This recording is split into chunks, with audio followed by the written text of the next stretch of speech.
MDH ಜನ ಮಸಾಲ. ಈಗ ಕಡಲೆ ಇರಲಿ, ಹಲಸಂಡೆ ಬೀಜ, ಕಪ್ಪು ಕಡಲೆ ಅಥವಾ ಬಿಳಿ ಕಡಲೆ, ಎಲ್ಲವೂ ಸ್ವಾದಿಷ್ಟವಾಗುತ್ತೆ. ಡಿಸಿಎಂಡಿಕೆ ಪ್ರಯತ್ನದಿಂದ ಸರ್ಕಾರ ಬಂದಿದೆ ಎಂದ ಮಂಕಾಳು ವೈದ್ಯ. ಸಿಎಂ ಸೇರಿ ನನಗೆ 140 ಶಾಸಕರ ಬೆಂಬಲವಿದೆ ಎಂದ ಡಿಕೆ. ಹೈಕಮಾಂಡ್ ಯಾವಾಗ ಕರೀತಾರೋ ಅವಾಗ ಹೋಗ್ತೀನಿ ಎಂದ ಸಿಎಂ. ಪಿಸಿ ಗದ್ದಿಗೌಡ ಸಿಎಂ ಮಧ್ಯೆ ಅನುದಾನದ ಫೈಟ್. ಈ ಸುದ್ದಿಯನ್ನು ನೋಡೋಣ ರಾಜಕೀಯ ನ್ಯೂಸ್ ಟಾಪ್ 9ನಲ್ಲಿ. ಡಿಸಿಎಂ ಡಿಕೆ ಶಿವಕುಮಾರ್ ಪ್ರಯತ್ನದಿಂದ ರಾಜ್ಯದಲ್ಲಿ ನಮ್ಮ ಸರ್ಕಾರ ಬಂದಿದೆ ಎಂದು ಸಚಿವ ಮಂಕಾಳು ವೈದ್ಯ ಹೇಳಿದ್ದಾರೆ. ಉತ್ತರ ಕನ್ನಡ ಜಿಲ್ಲೆ ಶಿರಸಿಯಲ್ಲಿ ಮಾತನಾಡಿದ ಅವರು, ಒಳ್ಳೆ ರೀತಿಯಲ್ಲಿ ಸರ್ಕಾರ ನಡೆಸಿಕೊಂಡು ಹೋಗ್ತಿದ್ದಾರೆ, ಇದಕ್ಕೂ ಹೆಚ್ಚು ಅವರಿಂದ ಏನಾಗಬೇಕು ಎಂದು ನನಗೆ ಗೊತ್ತಿಲ್ಲ ಅಂತಂದ್ರು. ರಾಜ್ಯ ಸರ್ಕಾರ ಒಳ್ಳೆ ರೀತಿಯಲ್ಲಿ ನಡೆಸ್ಕೊಂಡು ಹೋಗ್ತಾ ಇದ್ದಾರೆ, ಮತ್ತೆ ಇದಕ್ಕೂ ಅವರ ಪ್ರಯತ್ನದಿಂದ ಇದಕ್ಕೂ ಹೆಚ್ಚು ಏನಾಗಬೇಕಿತ್ತು ಅನ್ನೋದು ನನಗೆ ಗೊತ್ತಿಲ್ಲ.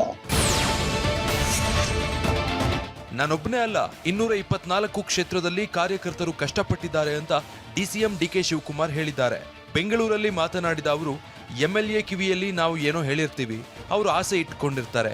ಇನ್ನು ಸಿಎಂ ಸೇರಿ ನನಗೆ 140 ಶಾಸಕರ ಬೆಂಬಲವಿದೆ ಅಂದ್ರು. 140 ಜನ ಬೆಂಬಲಕ್ಕಿದ್ದಾರೆ, ಇನ್ಕ್ಲೂಡಿಂಗ್ ಚೀಫ್ ಮಿನಿಸ್ಟರ್ ನನ್ನ ಬೆಂಬಲಕ್ಕಿದ್ದಾರೆ. ಎಂಎಲ್ಎಗಳಿಗೆ ಎಲ್ಲರಿಗೂ ಆಸೆ ಇರ್ತದೆ, ತಪ್ಪೇನಿದೆ, ಅವ್ರ ಆಸೆಗೆ ನಾನು ಸರಿ ಇಲ್ಲ ಅಂತ ಹೇಳೋಕ್ಕಾಗ್ತದ? ಅವ್ರಿಗೂ ನಾವೇನೋ ಕಿವಿಲೇನೋ ಹೇಳಿರ್ತೀವಿ, ಅದಕ್ಕೆ ಅವ್ರೇನೋ ಖುಷಿಲಿ ಪಾಪ ಅವ್ರು ಕಾಯ್ತಾ ಇರ್ತಾರೆ. ಎಲ್ಲರೂ ಕಷ್ಟಪಟ್ಟಿದ್ದಾರೆ, ನಾನು ಒಬ್ಬನೇ ಏನು ಕಷ್ಟಪಟ್ಟಿಲ್ಲ, ಎಲ್ಲರೂ ಕಷ್ಟಪಟ್ಟಿದ್ದಾರೆ. 224 ಕ್ಷೇತ್ರದಲ್ಲಿ ಕಾರ್ಯಕರ್ತರು ಹಗಲು ರಾತ್ರಿ ದುಡಿದಿದ್ದಾರೆ. ಹೈಕಮಾಂಡ್ ಯಾವಾಗ ಕರೀತಾರೋ ಅವಾಗ ಹೋಗ್ತೀನಿ ಅಂತ ಸಿಎಂ ಸಿದ್ದರಾಮಯ್ಯ ಹೇಳಿದ್ರು. ಬಾಗಲಕೋಟೆಯ ಬಾದಾಮಿಯಲ್ಲಿ ಮಾತನಾಡಿದ ಸಿದ್ದರಾಮಯ್ಯ, ನಾನೇ ಸಿಎಂ, ನನ್ನ ಅವಧಿಯಲ್ಲೇ ಸ್ಥಳಾಂತರವಾಗುತ್ತೆ ಎಂದಿದ್ದಾರೆ. ಯಾವಾಗ ಹೈಕಮಾಂಡ್ ಅವ್ರು ಕರೀತಾರೆ ಆವಾಗ, ಇಲ್ಲ ಅಂತ ಹೇಳಿಲ್ಲ, ಇಲ್ಲಿ ಹೇಳಿಲ್ಲ. ಈಗ ಪ್ರವಾಸೋದ್ಯಮ ಇಲಾಖೆ ಮಂತ್ರಿಗಳು ಈಗಾಗಲೇ ಕ್ಲಿಯರೆನ್ಸ್ ಕೊಟ್ಟಿದ್ದಾರಂತೆ, ಅದನ್ನ ಮಾಡ್ತೀವಿ. ನಮ್ಮ ಅವಧಿಯೊಳಗ ಆಗ್ತದ. ನಾನೇ ಚೀಫ್ ಮಿನಿಸ್ಟರ್, ನಮ್ಮ ಅವಧಿನಲ್ಲಿ ಆಗುತ್ತೆ. ಇದೇ ಗುರುವಾರದಿಂದ ಮನ್ರೇಗಾ ವಿಚಾರವಾಗಿ ಚರ್ಚಿಸಲು ರಾಜ್ಯ ಸರ್ಕಾರ ವಿಶೇಷ ಅಧಿವೇಶನ ಕರೆದಿದೆ. ಏಕಾಏಕಿ ಅಧಿವೇಶನ ಕರೆದಿರೋದ್ರಿಂದ ಸಿಎಂ ಸಿದ್ದರಾಮಯ್ಯ ವಿದಾಯದ ಭಾಷಣ ಮಾಡಬಹುದು ಅಂತ ಬಿಜೆಪಿ ಶಾಸಕ ಚನ್ನಬಸಪ್ಪ ಹೇಳಿದ್ದಾರೆ. ಆದರೆ ಬಜೆಟ್ ವರೆಗೂ ಏನೂ ಆಗಲ್ಲ ಅಂತ ಮಾಜಿ ಸಚಿವ ಕೆಎನ್ ರಾಜಣ್ಣ ತಿರುಗೇಟು ಕೊಟ್ಟಿದ್ದಾರೆ. ಅದಕ್ಕೆ ವಿಶೇಷ ಅಧಿವೇಶನ ಕರೆಯುವಂಥ ಅಗತ್ಯ ಇದೆ ಅಂತ ನಮಗೆ ಅನಿಸಿಲ್ಲ. ಅವ್ರು ಕರೆದಿರೋ ಹಿನ್ನೆಲೆ ಬೇರೆ ಇದೆ ಅಂತ ಅಂದ್ಕೊಂಡಿದ್ದೀನಿ. ಮೋಸ್ಟ್ಲಿ ವಿದಾಯದ ಭಾಷಣ ಹೇಳ್ತಾರೆ ಅಂತ ಅಂದ್ಕೊಂಡಿದ್ದೀನಿ. ನನಗನ್ಸೋದು ಬಜೆಟ್ ಮುಗಿಯೋವರೆಗೂ ಕೂಡ ಯಾವುದೇ ರಾಜಕಾರಣದ ಬೆಳವಣಿಗೆಗಳು ಆಗಲಿಕ್ಕೆ ಚಾನ್ಸಸ್ ಕಡಿಮೆ ಅಂತ ಹೇಳಿ ನಾನು ಅನ್ಕೊಂಡಿದ್ದೀನಿ. ಬಾದಾಮಿ ಅಭಿವೃದ್ಧಿ ಆಗ್ತಿಲ್ಲ ಎಂದು ಬಿಜೆಪಿ ಸಂಸದ ಪಿಸಿ ಗದ್ದಿಗೌಡರ್ ಸಿಎಂ ಎದುರು ಬೇಸರ ಹೊರಹಾಕಿದ್ರು.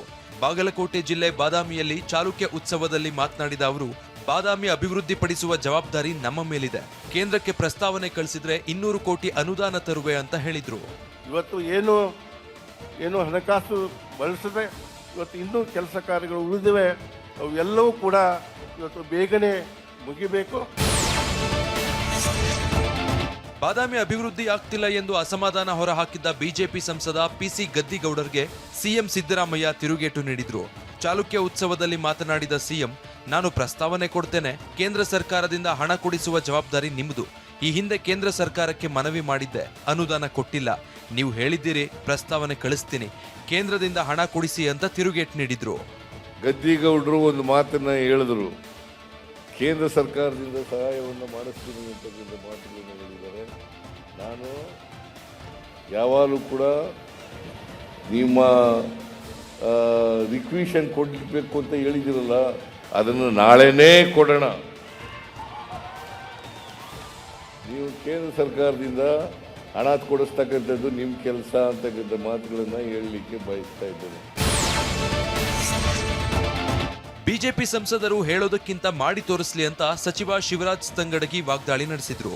ಬಾದಾಮಿಯಲ್ಲಿ ನಡೆದ ಚಾಲುಕ್ಯ ಉತ್ಸವದಲ್ಲಿ ಮಾತನಾಡಿದ ಅವರು, ಬಾದಾಮಿ ಅಭಿವೃದ್ಧಿಗೆ ಕೇಂದ್ರ ಸರ್ಕಾರದ ಬಳಿ ಹಣ ಇರುತ್ತೆ, ಕೇಂದ್ರದಿಂದಲೇ ಅಭಿವೃದ್ಧಿ ಮಾಡಿಸಿ ಎಂದು ಬಿಜೆಪಿ ಸಂಸದ ಪಿಸಿ ಗದ್ದಿಗೌಡರ್ಗೆ ಶಿವರಾಜ್ ತಂಗಡಗಿ ಟಾಂಗ್ ನೀಡಿದ್ರು. ಇದು ಕೇಂದ್ರ ಸರ್ಕಾರ ಸಾಕಷ್ಟು ಅನುದಾನ ಇರ್ತೈತಿ, ಅದನ್ನ ನಮಗೆ ಸಹಕಾರ ಮಾಡಿದ್ರೆ ನಿಶ್ಚಿತವಾಗಲು ಸಿದ್ದರಾಮಯ್ಯ ಸಾಹೇಬರು ನಾಳೆಗೆ ಕ್ಯಾಬಿನೆಟ್ ಇಟ್ಟು ಕಳಿಸಂತ ವ್ಯವಸ್ಥೆಯನ್ನು ಮಾಡ್ತಾರೆ. ಸುಪ್ರೀಂ ಕೋರ್ಟ್ ಸೂಚನೆ ಬೆನ್ನಲ್ಲೇ ಜಿಬಿಎ ಚುನಾವಣೆಯ ತಯಾರಿ ಬಿರುಸಿನಿಂದ ಸಾಗಿದೆ. ಈ ಬಗ್ಗೆ ನಿನ್ನೆ ಸುದ್ದಿಗೋಷ್ಠಿ ನಡೆಸಿದ ರಾಜ್ಯ ಚುನಾವಣಾ ಮುಖ್ಯ ಆಯುಕ್ತ ಸಂಗ್ರೇಶಿ ಕರಡು ಮತದಾರರ ಪಟ್ಟಿಯನ್ನ ಪ್ರಕಟಿಸಿದೆ. ಅಷ್ಟೇ ಅಲ್ಲ, ಜಿಬಿಎ ಚುನಾವಣೆಯನ್ನ ಈ ಬಾರಿ ಬ್ಯಾಲೆಟ್ ಪೇಪರ್ ಮೂಲಕ ಮಾಡಲು ನಿರ್ಧಾರ ಮಾಡಲಾಗಿದೆ. ಬ್ಯಾಲೆಟ್ ಪೇಪರು ಯೂಸ್ ಮಾಡ್ತಾ ಇರೋದು ಮೊದಲಿಂದ ಮಾಡ್ತಾ ಇದ್ರು. ಈಗ 20-30 ವರ್ಷಗಳಿಂದ EVM ಮಾಡ್ತಾ ಇದ್ದಾರೆ. ಇದನ್ನು ಮಾಡಬೇಡ್ರಿ ಅಂತೇಳಿ ಎಲ್ಲಿ ಯಾವುದೇ ಕಾಯ್ದೆ ಆಗಲಿ ಸುಪ್ರೀಂ ಕೋರ್ಟ್ ನಿರ್ಣಯ ಕೂಡ ಇಲ್ಲ. ಡೆವಲಪ್ಡ್ ಕಂಟ್ರೀಸು ಕೂಡ ಅಮೆರಿಕ ಅಂತ ಕಂಟ್ರೀಸು ಕೂಡ ಬ್ಯಾಲೆಟ್ ಪೇಪರ್ ಯೂಸ್ ಮಾಡ್ತಾ ಇದ್ದಾರೆ. ದಾಖಲೆ ಬಜೆಟ್ ಮಂಡನೆಗೆ ಸಿಎಂ ಸಿದ್ದರಾಮಯ್ಯ ಭರದ ಸಿದ್ಧತೆ ಮಾಡಿಕೊಳ್ತಿದ್ದಾರೆ. ಇಂದಿನಿಂದ ಬಜೆಟ್ ಪೂರ್ವಭಾವಿ ಸಭೆ ನಡೆಸಲಿದ್ದಾರೆ. ಕಾವೇರಿ ನಿವಾಸದಲ್ಲಿ ಇಲಾಖಾವಾರು ಸಭೆ ಹಾಗೂ ಆರ್ಥಿಕ ಇಲಾಖೆಯ ಹಿರಿಯ ಅಧಿಕಾರಿಗಳೊಂದಿಗೆ ಚರ್ಚಿಸಲಿದ್ದಾರೆ. ನಿನ್ನೆ ಬಾದಾಮಿಯ ಬನಶಂಕರಿ ದೇವಸ್ಥಾನಕ್ಕೆ ಸಿಎಂ ಭೇಟಿ ನೀಡಿದ್ರು. ಗರ್ಭಗುಡಿ ಒಳಗೆ ಹೋಗಿ ದರ್ಶನ ಪಡೆದ ಸಿದ್ದರಾಮಯ್ಯ ಹಣೆಗೆ ಕುಂಕುಮ ಹಚ್ಚಿಕೊಂಡ್ರು. ವಾಹ್, ಯಾಕೆ ಈಗ ಬಂತ ಸ್ವಾದ? ಖಂಡಿತ ಈಗ ಬಂತು ಅಸಲಿ ಸ್ವಾದ. MDH chunky chaat masala life ಅಲ್ಲಿ ಅಸಲಿ ಸ್ವಾದ ತರುತ್ತೆ. ಅಸಲಿ ಮಸಾಲ, ಎಸ್ ಎಸ್ MDH